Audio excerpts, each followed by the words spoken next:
மாப்பிள முதல் ராத்திரியில எப்படி நடந்துக்கிறேன்னு தெரியாம இப்படி அற வாங்குவீங்க? என்னம்மா நீ மாப்பிள்ளையும் சின்ன பிள்ளை தானே, முன்ன பின்னதான் இருக்கும், அதுக்காக இப்படி அரைகிறது? சும்மா இருமா. சுருட்டை அரைஞ்சா அரைஞ்சானா? சுருக்கு எடுத்துருப்பானே.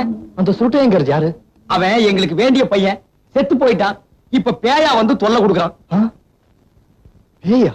என்னங்க போய் கதவு திறந்து பாருங்க. என்னன்னு இது என்னடி இந்த சின்ன விஷயத்துக்கெல்லாம் என்ன போய் பார்க்க சொல்ற? என் பங்காளி பட்ட சோம்பருக்கான், போய் பாப்பான். போடா. நான் வேணா கண்ணை மூடிட்டு கதவு திறக்கிறேன், நீங்க போய் பாருங்க. போடா, போய் திறந்து பாருடா, போ.